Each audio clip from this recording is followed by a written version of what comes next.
আমি যেখান থেকে কথা বলছি আপনার কি মনে হয় আমি বেশি দূরে? ব্যাককলের মতো কথা বলেন তো আমি কি করবো? ব্যাককলের মতো কথা বলবেন। আমি কি মাইক থেকে দূরে? আপনারা বলেন তো আমার ডানে বসেন। তো আমি আপনাকে কিভাবে কথা বলবো? আমার আলোচনার তেলাওয়াত চলে পেছন, আপনি দায়ী কাকে বলেন শেখাচ্ছেন? তো একজন দায়ী তেলাওয়াতে আছে, আলোচনায় আছে, তাকে এসে আপনি বলেন আপনি আরেকটু আগান। চুপ করেন, বসেন। আপনি আলোচনার আদব শুনেন। আদব হচ্ছে কিছু বলতে হলে লিখিত বলা, লিখে দিয়ে বলবে। আপনি আদব শেখাচ্ছেন, আপনি আদব জানেন? একজন মানুষ যখন আপনারা বলেন আলোচনায় থাকলে তাকে এসে এভাবে বলা ভদ্রতা না লিখে দেওয়া ভদ্রতা? বলেন আদব শেখাচ্ছেন, বসেন। আপনারা বলেন তো একজন মানুষ বক্তৃতা করলে তাকে এসে বলে দেওয়া ভদ্রতা না এইরকমই যে আমাকে একজন ভাই লিখে দিয়েছেন এটা ভদ্রতা? এটা ভদ্রতা না? এখান থেকে কমিটির কাছ থেকে একটা রিকোয়েস্ট এসেছে, উনিও তো চাইলে আমাকে বলতে পারতেন, কিন্তু বললে এটা অসুন্দর দেখায়। উনি লিখিত দিয়েছেন, আমি আমার ফাঁক মতো সুযোগ মতো এটা হাতে নিয়ে এটা পড়বো, দেখবো এবং ওই আঙ্গিকে কথা বলবো। আবার সবচেয়ে আশ্চর্যের ব্যাপার হলো সেখানে বলতেছে একজন দায়ীর এরকম আচরণ হতে পারে। ভুল করেছে বাচ্চা মানুষ। আসসালামু আলাইকুম ওয়া রাহমাতুল্লাহি ওয়া বারাকাতুহু। ইন্নাল হামদালিল্লাহিল্লাযী বিনি'মাতিহি তাতিম্মুস সালিহাত আল্লাযী আল্লামাল কুরআন وأكرمنا بالإسلام وأنعم علينا بالإيمان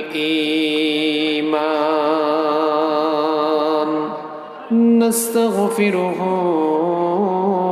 ونتوب إليه وأشهد أن لا إله إلا الله وحده لا شريك له وأشهد أن سيدنا وسندنا وحبيبنا وطبيبنا وطبيب أرواحنا محمدا عبد الله ورسوله أرسله بالحق بشيرا ونذيرا وداعيا إلى الله بإذنه وسراجا وقمرا منيرا أما بعد فقد قال الله تعالى في كلامه المجيد وفي فرقانه الحميد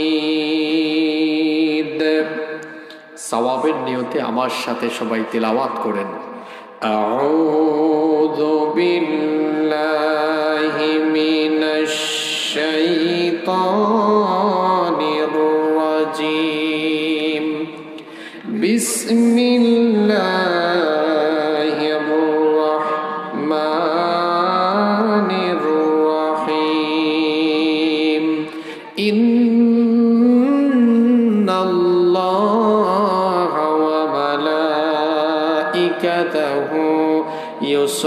يصلون على النبي يا أيها الذين آمنوا صلوا عليه وسلموا تسليما اللهم صل على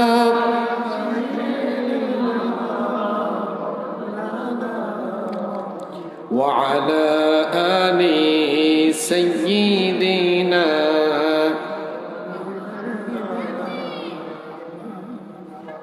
नहीं दो जहां में मिसाले मोहम्मद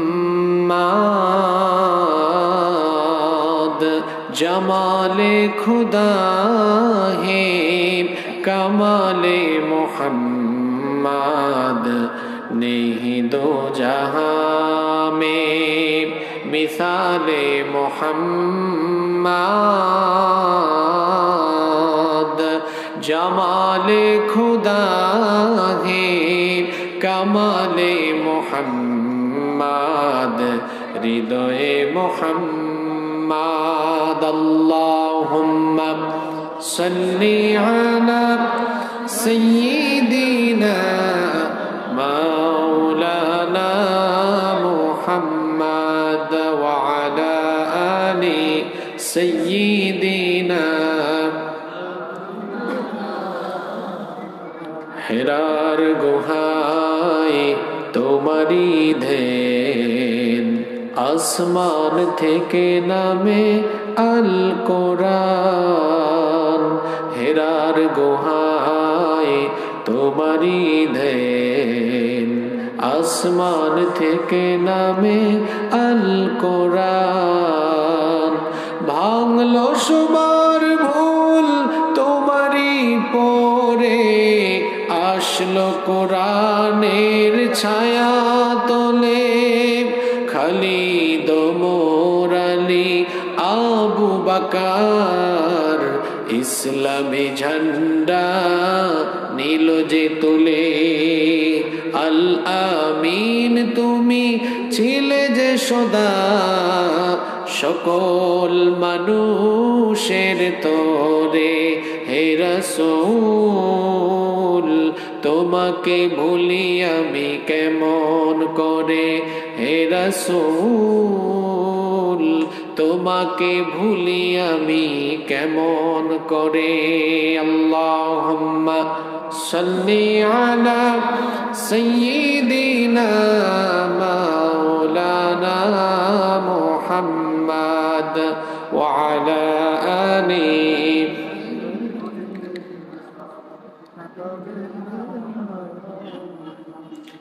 বাংলাদেশের ঐতিহ্যবাহী যশোর জেলার মনিরামপুর উপজেলায় অবস্থিত ঝাপা নুরানি মাদ্রাসার উদ্যোগে আয়োজিত আজকের এই তাফসীরুল কোরআন মাহফিলের মুহতারাম শ্রদ্ধাভাজন সভাপতি বিশিষ্ট আলেমে দ্বীন এই এলাকার সর্বজন শ্রদ্ধেয় জনাব আল হাজ মাওলানা মুহাম্মদ শওকত আলী হাইয়াহুল্লাহ وأطال الله عمره وبارك الله في حياته وجعله الله من العباد المخلصين আমরা সবাই বলি আমিন আজকের মাহফিলের সম্মানিত প্রধান অতিথি আপনাদের এই মনিরামপুর এর কৃতি সন্তান আপনাদের গৌরব বিশিষ্ট আইনজীবী গণমানুষের প্রিয় ব্যক্তিত্ব জনাব অ্যাডভোকেট গাজী এনামুল হক বিশেষ অতিথি জনাব মোহাম্মদ রেজাউল হক মোহাম্মদ আবুল কাশেম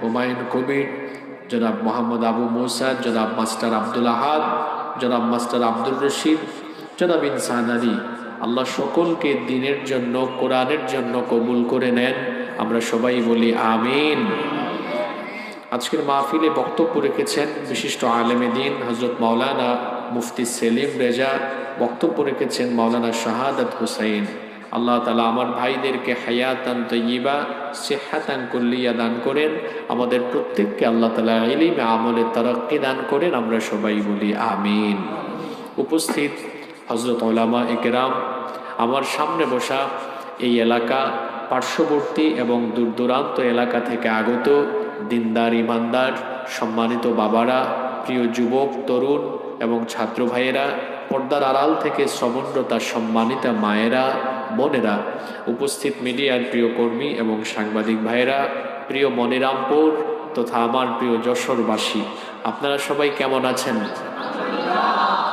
আলহামদুলিল্লাহ আমাকেও আপনারা জিজ্ঞেস করেছেন এজন্য আপনাদের প্রতি শুকরিয়া এবং কৃতজ্ঞতা জানাচ্ছি আলহামদুলিল্লাহ আল্লাহ আমাকেও ভালো রেখেছেন আমাদের সবাইকে সুস্থতার সাথে বাঁচিয়ে রেখে আজকের এই সুন্দর বরকতময় নান্দনিক এবং জান্নাতি এই আয়োজনে আমাদেরকে শামিল হওয়ার তৌফিক যিনি দান করেছেন গলার আওয়াজ বড় করে সবাই বলেন তো তিনি কে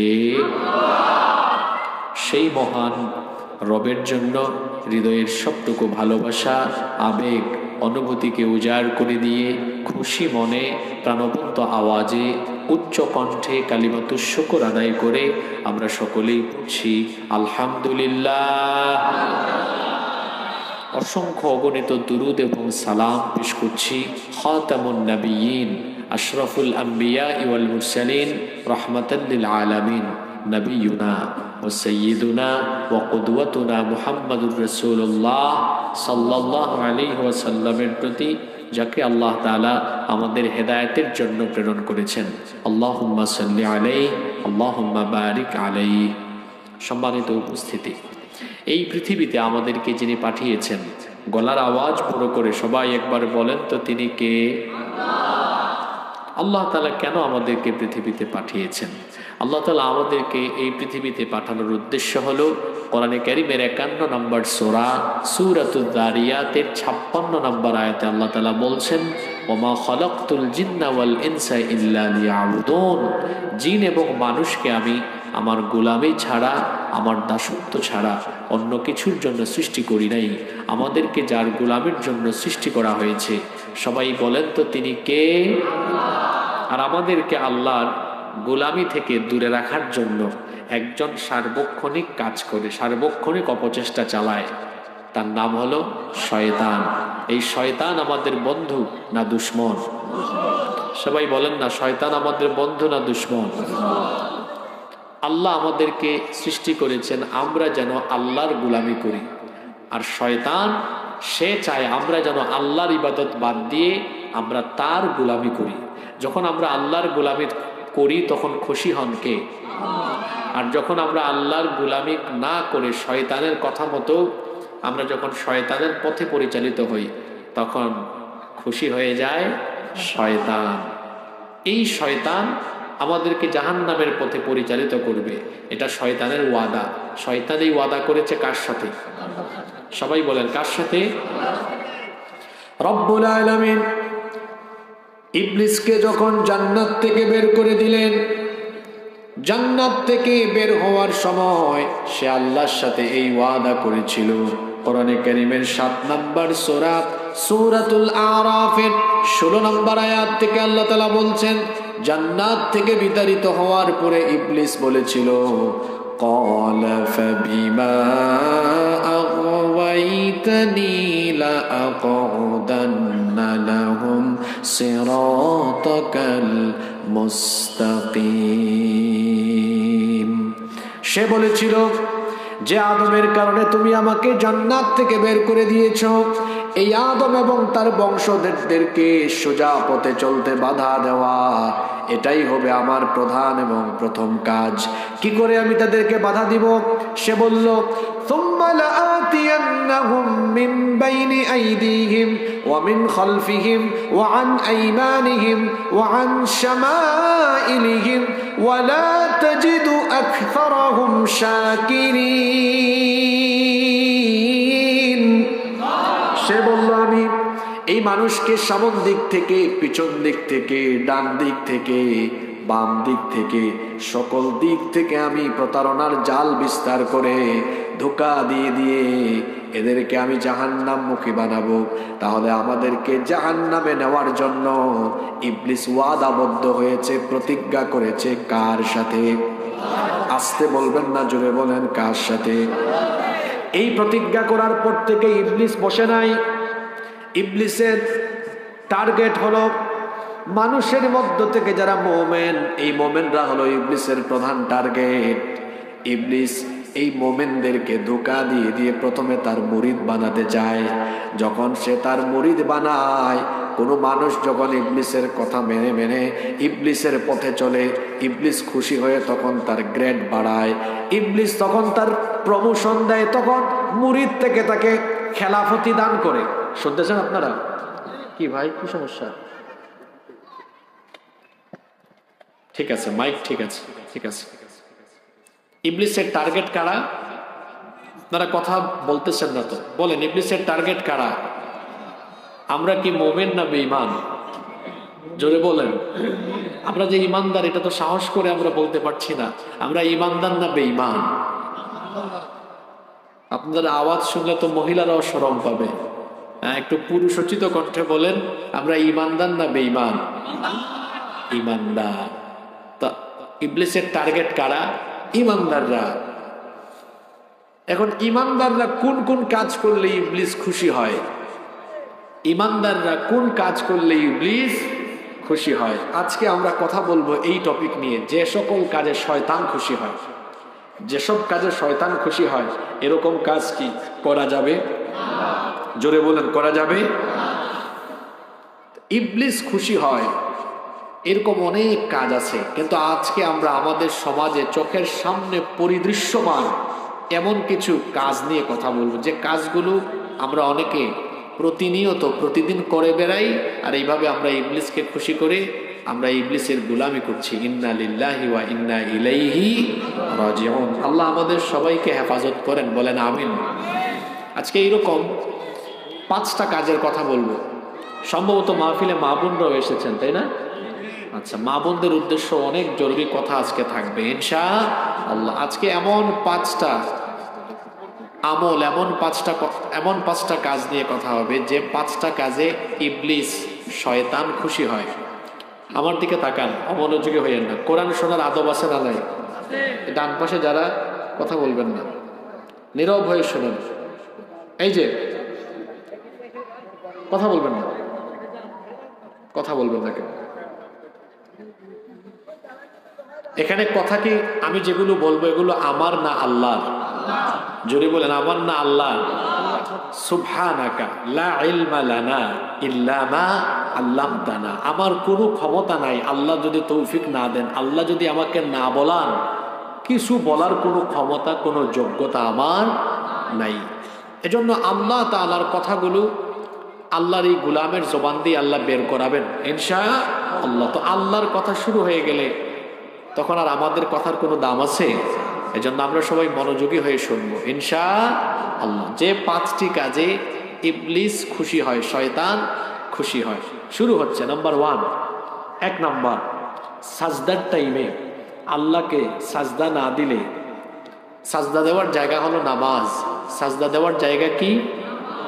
জোরে বলেন, পুরুষ মানুষের মতো বলেন, নামাজ সাজদা দেওয়ার জায়গা কোথায়? আমরা যখন নামাজে যাই না তখন খুশি হয় কে? শয়তান। জোরে বলেন, খুশি হয় কে? আর সাজদা না দেওয়া, এটা কি মুমিনের কাজ না শয়তানের কাজ? বলবেন হুজুর এটা শয়তানের কাজ কেমনে? সূরা বাকারার ভেতরে আছে, আল্লাহ তাআলা বলছেন, وَإِذْ قُلْنَا لِلْمَلَائِكَةِ اسْجُدُوا لِآدَمَ فَسَجَدُوا إِلَّا إِبْلِيسَ أَبَى وَاسْتَكْبَرَ وَكَانَ مِنَ الْكَافِرِينَ। আল্লাহ তাআলা বলছেন, আর স্মরণ করো যখন তোমার প্রতিপালক ফেরেশতাদেরকে বললেন, আদমকে তোমরা সাজদা দাও, ফাসাজাদু, সবাই তখন সাজদা দিয়েছিল, ইল্লা ইবলিস, একজন ছাড়া, যে সাজদা দেয় নাই তার নাম হলো ইবলিস। তাহলে আল্লাহ তাআলার সাজদার হুকুম আসার পরেও সাজদা না দেওয়া, এটা ছিল ইবলিসের স্বভাব। যারা নামাজের টাইমে আল্লাহ তাআলাকে গিয়ে সাজদা দেয় না, এরা মানুষ হলেও, চেহারা সুরতে মানুষ হলেও, এরা হলো মানুষ রূপী আস্ত একটা শয়তান। বলবেন হুজুর আপনি তাদেরকে মানুষ রূপী শয়তান বললেন কেন? এটা আমার কথা নয়, এই কোরআনের একেবারে শেষ সূরা নাসের মধ্যে আল্লাহ তাআলা শয়তান কোথায় আছে তার পরিচয় দিয়েছেন। কোন কোন শ্রেণীর ভেতরে শয়তান আছে আল্লাহ বলেছেন। আপনাদের ঠোঁটের আগায় এই সূরাটা মুখস্থ আছে, সওয়াবের নিয়তে আমার সাথে তেলাওয়াত করেন। আল্লাযী ইউওয়াসউইসু ফি সুদুরিন নাসি মিনাল জিন্নাতি ওয়ান নাস। আমি কি মাইক থেকে খুব দূরে? আপনার কি মনে হয়? আমি কি মাইক থেকে খুব দূরে? আচ্ছা, কোথায় সমস্যা? এটা আপনাদের যে সেটআপমেন্ট যে নিয়ে এসছে, তার সেটআপমেন্ট উইক, দুর্বল। আমি যেখান থেকে কথা বলছি আপনার কি মনে হয় আমি বেশি দূরে? ব্যাককলের মতো কথা বলেন। তা আমি কি করব? ব্যাককলের মতো কথা বলেন কেন? আমি কি মাইক থেকে দূরে? আপনারা বলেন তো, আমার ডানে বামে যান, বসেন। তা আমি আপনাকে কিভাবে কথা বলবো? আমার আলোচনার তেলাওয়াত চলে পেছন, আপনি দায়িকাকে বলেন শেখাচ্ছেন তো। একজন দায়ী তেলাওয়াতে আছে, আলোচনায় আছে, তাকে এসে আপনি বলেন আপনি আরেকটু আগান। চুপ করেন, বসেন। আপনি আলোচনার আদব শুনেন। আদব হচ্ছে কিছু বলতে হলে লিখিত বলা, লিখে দিয়ে বলবে। আপনি আদব শেখাচ্ছেন, আপনি আদব জানেন? একজন মানুষ যখন আপনারা বলেন আলোচনায় থাকলে তাকে এসে এভাবে বলা ভদ্রতা না লিখে দেওয়া ভদ্রতা? বলেন আদব শেখাচ্ছেন, বসেন বসেন। আপনারা বলেন তো, একজন মানুষ বক্তৃতা করলে তাকে এসে বলে দেওয়া ভদ্রতা না এইরকমই যে আমাকে একজন ভাই লিখে দিয়েছেন, এটা ভদ্রতা? এটা ভদ্রতা না? এখান থেকে কমিটির কাছ থেকে একটা রিকোয়েস্ট এসেছে, উনিও তো চাইলে আমাকে বলতে পারতেন, কিন্তু বললে এটা অসুন্দর দেখায়। উনি লিখিত দিয়েছেন, আমি আমার ফাঁক মতো সুযোগ মতো এটা হাতে নিয়ে এটা পড়বো, দেখবো এবং ওই আঙ্গিকে কথা বলবো। আবার সবচেয়ে আশ্চর্যের ব্যাপার হলো সেখানে বলতেছে একজন দায়ীর এরকম আচরণ হতে পারে। ভুল করেছে বাচ্চা মানুষ, এটা লিখিত আকারে বলা যেত না? আচ্ছা, এবার আসেন, ডেইলি মাইকের সামনে আল্লাহ আমাদেরকে কথা বলাচ্ছেন না? জোরে বলেন, বলাচ্ছেন না? বলাচ্ছেন। এটা একটা মাহফিল, এমনিতেই সময় কম। আমি যদি মাইক নিয়ে কথা বলি তো আমার সময় নষ্ট হবে। আমি চাইছিলাম সময় নষ্ট না করে আমার মূল আলোচনার ভেতরে আমি থাকি। এই ব্যক্তি যে সেটআপমেন্ট এনেছে, তার যে মাইক্রোফোন কিংবা সেটআপমেন্ট কোনো এক জায়গায় তার ঝামেলা আছে। হয়তো সে নিজে ভালো অপারেটর না, সাউন্ড অপারেট করতে জানে না, অথবা তার এই মাইক্রোফোনগুলো হয়তো ভালো কাজ করছে না। আমরা তো ডেইলি কথা বলি ভাই মাইকের সামনে, যেগুলো ভালো সেটআপমেন্ট, আপনি এক হাত দূর থেকে কথা বললেও কথা টেনে নিয়ে যায়। আর মাইক যদি দেওয়ার পরে আপনি যদি এসে বলেন আরেকটু কাছে যান, আচ্ছা বলেন তো, মাইক কি আমি আমার মুখের ভেতরে নিয়ে ঢুকাই এক কথা বলবো? এটা যারা শিল্পী আছেন 5 মিনিট 6 মিনিট গান দেখবেন তারা লিপ টাচ মাইক্রোফোন নিয়ে একদম ঠোঁটে লাগায় কথা বলে, কিন্তু এটা স্বাস্থ্যসম্মত না। এক মাইকে এতজন যদি ঠোঁট লাগায়, আর ওখানের ভেতরে তো ক্ষতিকারক কিছু থাকতেও পারে। একটা নির্দিষ্ট পরিমাণ দূরত্ব মেনটেন করে কথা বলতে হয়। আমি কথা বলার শুরু থেকে আমি অন্তত 6-7 ইঞ্চি দূর থেকে, আবার কখনো কখনো 2-3 ইঞ্চি দূর থেকে কথা বলছি। আমি তো আমার মতো করে কথা বলছি, বিষয়টা তো এমন না যে আমি অনেক দূর থেকে কথা বলছি। আওয়াজ বড় করা এটা আমার কাজ না মাইকের কাজ? এখন কেউ যদি বলে মাইকের কাজ হুজুর আপনি করেন, পারবো না ভাই, আমাকে মাফ করবেন, আমি চিল্লাইতে পারবো না। মাইক তো মানুষ এজন্যই লাগায় যে মানুষ যখন বেশি হবে, যখন কারো কথা মাইক ছাড়া শোনা যাবে না, তখন এই মাইক কি করবে, এক সাউন্ডটা দূরে দিয়ে দিবে। যাই হোক, আপনারা যারা আছেন এখানে আওয়াজ কি শোনা যাচ্ছে না? আলহামদুলিল্লাহ, তো শোনা গেলেই তো হয়েছে। হতে পারে আপনাদের কাঙ্ক্ষিত মানের আওয়াজ হচ্ছে না। এখন এইটা নিয়ে কথা বললে এখন কি আর এর কোনো সমাধান হবে? ভাই গো, আপনি গিয়েছেন টাটার দোকানে গিয়ে যদি বাটা জুতা খুঁজেন হবে? আমি আর সামনে আগালাম না। আপনি মনের মতো সাউন্ড চাইলে মনের মতো অপারেটর আনতে হবে, তখন মনের মতো আওয়াজ পাবেন। বুঝতে পেরেছেন? আপনার কাছে আছে চিকেন বিরিয়ানি খাওয়ার টাকা, আপনি গিয়া চাইলেন বিফ বিরিয়ানি খাইতে, আশ্চর্য কথা তো এটা। যাই হোক, এবং মাহফিলে আদব কায়দা মেনটেন করবেন। একজন আলোচক যখন, অন্তত পক্ষে একজন টুপিওয়ালা, ওনার কাছ থেকে এ ধরনের আচরণ আমি প্রত্যাশা করি নাই। আদব আখলাক শিখবেন। দায়ীর আদবের আগে আপনি শ্রোতা হিসাবে আপনার আদব আপনি রক্ষা করবেন। আল্লাহ বুঝার তৌফিক দান করেন। ঠিক আছে, আমি আপনাদের এটা দেখেছি, নির্দিষ্ট সময়ে দিব আমি ইনশাআল্লাহ।